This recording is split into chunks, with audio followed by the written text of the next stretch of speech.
ครับสวัสดีพี่น้องชาวลาวต้อนรับเข้าสู่เพจเทรดเดอร์กัน Forex กันเองนั่นเองนะสำหรับในมื้อนี้นำการจะมาแนะนำวิธีเกี่ยวกับการตั้ง TP ตั้ง Stop Loss หรือว่าตั้งจุดเฮ็ดกำไรหรือว่าจุดเก็บกำไรต่างๆเนาะสำหรับใครที่เป็นสายที่เทรดแล้วนะต้องตั้งจุดขาดทุนตั้งจุดเฮ็ดกำไรในมื้อนี้แนะนำกันนะก็คือใช้เพียงแต่เส้น Fibonacciปกติเราจะว่าในการหาวิเคราะห์ต่างๆแต่ว่ามันมีหลายกว่านั้นในมื้อนี้เราจะมาแนะนำกันเนาะขั้นตอนที่1เลยก็คือ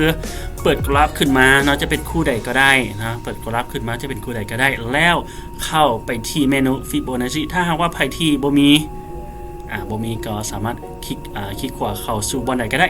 คลิกขวาเข้าบอลนี้ก็ได้เนาะแล้วก็ Custom ไปหาเอา Fibonacci สมมุติว่าอันนี้รีมูฟออกก่อนตอนนี้บ่มี Fibonacci เนาะสามารถเข้าไปคลิกขวาแล้วก็ Customize วันนี้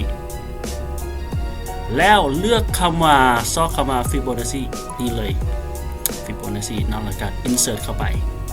มาแล้วนะการตั้งค่า Fibonacci ว่าจะเอาจุดตัดขาดทุนหรือว่า Stop Loss หรือว่าจุด TP แนวใดนะวาดมาเลยวาดมาแล้วคลิกซ้ายให้มันมีจุดแบบนี้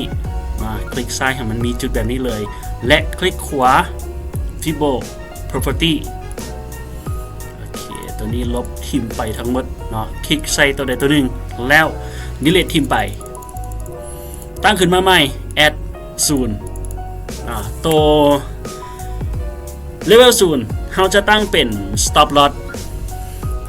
พิมพ์คำว่า stop loss เท่ากับต้องหยาบางก่อนนะ spec bar เท่ากับหยาบางเปอร์เซ็นต์ดอลลาร์พันแอดมาใหม่เป็นเส้นหนึ่ง level 1 entry นะ entry ตัวนี้คือการเข้าออเดอร์หยาวางเท่ากับหยาวางเปอร์เซ็นต์ดอลลาร์แอดไป level 2เราจะเอาเป็นตัว TP หรือว่า take profit TP ใส่เป็นว่า TP 1กันแล้วกันหยาวางเท่ากับเปอร์เซ็นต์ดอลลาร์แอดมาอีกอันนึง level 3เท่าTP 2จะตั้งเป็น TP 2เท่ากับเปอร์เซ็นต์ดอลลาร์ให้แบบนี้เรื่อยๆนาฬิกา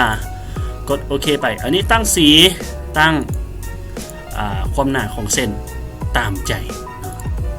นี่มันจะเป็นแบบนี้สมมุติว่าเราจะเทรดเป็นขาลงขาขึ้นสมมติว่าเราจะเข้ามองนี้เลยนะจะเข้าเป็นออเดอร์เซลเลือกเป็น Fibonacci มาและลากขึ้นไปตั้ง Stop Loss มองใด Stop Loss ก็คือต้องให้อยู่เหนือเส้น High ตัวเก่าเข้าออเดอร์มองนี้เลยมันจะมีคำว่า Stop Loss ในจุดที่เราตั้งไว้ราคานี้ Stop Loss และเส้น TP 1 ต่อ 1 TP 2กูเห็นเนาะเดี๋ยวไปเลือกมันก่อน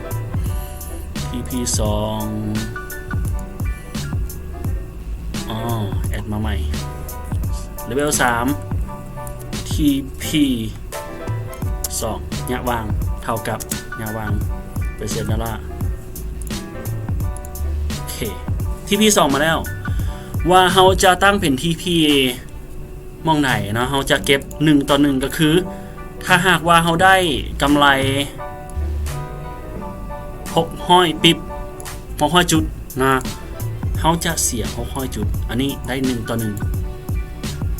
ถ้าหากว่าเขาอยากจะตั้งเป็น TP ตัว TP 2สมมติว่าเข้าออเดอร์มองนี้เลยเข้าเป็นออเดอร์เซลล์สมมติว่าเข้าออเดอร์เซลล์มองนี้เราจะตั้งเป็น TP อยู่ตัวนี้ TP 2อันนี้กลับมาฮอดกันไปเนาะก็คือเสีย1กำไร2เสีย1กำไร2อันนี้เสีย1กำไร1เนาะเส้น TP ตัวนี้บ่มีไผงงทีเนาะว่ากันไปนะสำหรับเส้นของการตั้งค่า stop loss ตั้งค่า TP สมมติว่าเขาจะเข้าเป็น order buy เห็นยังไงเป็นนี้ order buy สมมติว่าเข้า order buy อยู่มองนี่เขาต้องลากลงมาเส้น stop loss ให้ห่างจากพวกนี่เลยคิดว่ามันจะลงมาบ่ฮอดก็ต้องห่างจากพวกนี้เนาะและการ TP 1เบิ่งสังเกตว่าเป๊ะเลยพอดีพวกเส้นอันนี้TP 2ไปบ่ฮอดว่ากันไปเนาะ TP 1การตั้งสำคัญเนาะสำหรับการตั้ง stop loss การตั้ง TP สำคัญไผว่าบ่สำคัญอันนี้เถียงเลยถ้าหากว่าเฮาถึกลากมาให้จังไดบัดนี้เนาะสมมุติว่าเฮาเทรด buy สมมุติว่า buy อยู่หม้องนี้เนาะเฮา buy เฮาต้องลากลง buy ต้องลากลง buy อยู่หม้องนี้แต่ stop loss ทำบ่ใส่เอาถึกลากมาให้จังไดนี่ต้องมาหลายจุดเลยอันนี้เป็นเหตุที่บ่คาดคิดเหตุที่บ่คาดคิดตั้งว่า 4,000 จุดถ้าหากว่าเข้าไล่ล่างพอร์ตไปอันนี้เฮาเสียเพียงแต่เท่าใดเท่านึงแต่เฮาก็เก็บมาไปคู่อื่นเก็บมาคู่อื่นก็บ่เป็นหยังบ่เสียหายอีหยังเนาะตั้ง stop loss ไว้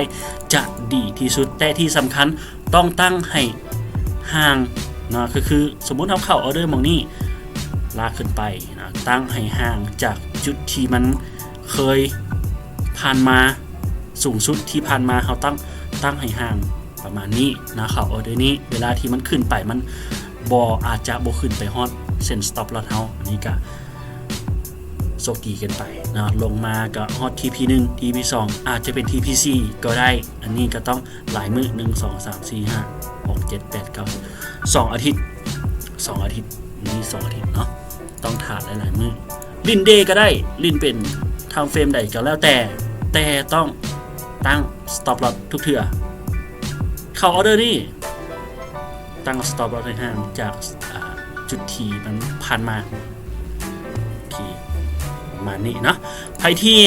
บ่เข้าใจย้อนกลับไปเบิ่งคลิปต้นคลิป ว่าการตั้งค่าแบบใดง่ายๆเนาะและก็ใครที่อยากจะใช้เป็น Fibonacci แบบเก่าโอเคตัวนี้เทคนิคนี้บ่อยากใช้แล้วเนาะเพียงแต่คลิกซ้ายให้มันขึ้นตัวตุ้มๆนะตุ้มนี้เป็น3ตุ้มนี่แหละและคลิกขวา